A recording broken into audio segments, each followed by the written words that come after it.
বারবার আপনি আঘাত পাচ্ছেন, তাহলে এই কাজগুলো করুন। নাম্বার 1, যারা গিরগিটির মতো রং বদলায় তাদের সাথে সম্পর্ক রাখতে যেও না।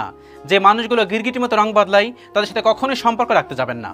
যদি আপনি সম্পর্ক রাখতে যান তাহলে বারবার আপনি আঘাত পেতে থাকবেন, যেভাবে আপনি আঘাত পাচ্ছেন। সবসময় মনে রাখবেন, যে মানুষগুলো ক্ষণে ক্ষণে রং বদলায়, কিছুক্ষণ পর পর রং বদলায়, সেই মানুষগুলো সাপের থেকে ভয়ঙ্কর।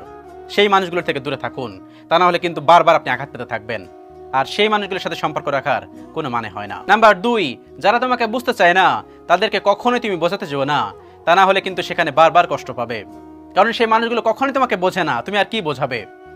যে মানুষগুলো তোমাকে বোঝে তাদেরকে খুব সহজে বোঝাতে হয় না, আর যে মানুষগুলো বোঝে না সেই মানুষগুলোর সামনে পাথরে যদি নিজের মাথা ফাটিয়ে ফেলা হয় তারপর সেই মানুষগুলো কিন্তু বোঝে না। তাই সেই মানুষগুলোর থেকে সবসময় দূরে থাকা উচিত, কারণ সেই মানুষগুলো কখনোই বুঝবে না এবং সেখানে থাকলে তোমার কষ্ট বাড়বে, বারবার তুমি আঘাত পাবে।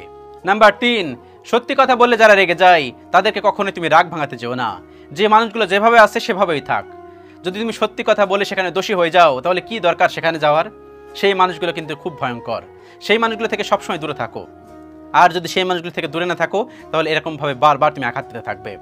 তাই সাবধান, সেই মানুষগুলো থেকে দূরে থাকো। নাম্বার 4, যারা তোমার সঙ্গে একবার বিশ্বাসঘাতকতা করেছে তাদেরকে দ্বিতীয়বার কখনোই বিশ্বাস করো না।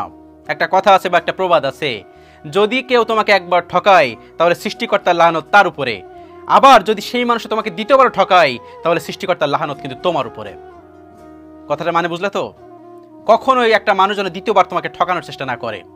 সবসময় মনে রেখো, যে মানুষটা তোমাকে একবার বিশ্বাসের সঙ্গে ঠকিয়েছে সেই মানুষটা কিন্তু বারবার তোমাকে ঠকাবে। সেজন্য সেই মানুষটা থেকে দূরে থাকো। আর যদি সেই মানুষটা যদি বিশ্বাস অর্জন করে মনে হয় বারবার তোমার সঙ্গে থাকবে, কখনোই থাকবে না। বিশ্বাসঘাতক, তার রূপ সবসময় বিশ্বাসঘাতকতার মধ্যে থাকে। মনে রেখো, এই মানুষগুলো বারবার তোমাকে আঘাত করবে। সেজন্য যে মানুষ তোমাকে একবার বিশ্বাস নিয়ে খেলা করেছে বা তোমাকে বিশ্বাসের সঙ্গে ঠকিয়েছে সেই মানুষটাকে দ্বিতীয়বার আর বিশ্বাস করো না। সে যত ক্লোজ মানুষ হোক না কেন তাকে আর বিশ্বাস করো না। সবসময় মনে রেখো, আপন মানুষগুলো কিন্তু আমাদের ঠকায়। নবাব সিরাজউদ্দৌলাকে ঠকিয়েছিল কিন্তু আপন মানুষেরাই।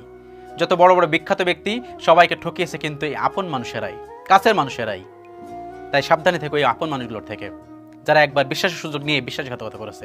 নাম্বার 5, যারা তোমাকে কদর করে না তাদের কাছে তুমি কখনোই যেও না। যদি তুমি সেখানে বারবার যাও তাহলে বারবার কিন্তু আঘাত পেতে থাকবে। এই মানুষগুলো থেকে দূরে থাকো, যারা তোমার কদর করে না, যারা তোমাকে বোঝে না, যারা তোমাকে সম্মান করে না, যারা তোমাকে প্রাপ্যটুকু দেয় না। সেই মানুষগুলোর থেকে যদি তুমি দূরে না থাকো তাহলে বারবার কিন্তু আঘাত পেতে থাকবে, কষ্ট পেতে থাকবে। সেই মানুষগুলোর কাছে তুমি যাচ্ছ, যে বারবার ছোট হচ্ছ, আঘাত পাচ্ছ, কি দরকার? দূরে থাকো। যে মানুষগুলো তোমাকে কদর করে না সেই মানুষগুলো থেকে সবসময় দূরে থাকো, তাহলেই কিন্তু ভালো থাকতে পারবে, সুখে থাকতে পারবে, সবসময় ভালো থাকতে পারবে। না হলে ভিতরে একটা কাজ করবে, একটা অনুভূতি কাজ করবে, তুই মানুষটা আমার কষ্ট দিল, ওই মানুষটা আমার আঘাত করলো, ইটিসি কথা সবসময় ব্রেনে ঘুরতে থাকবে।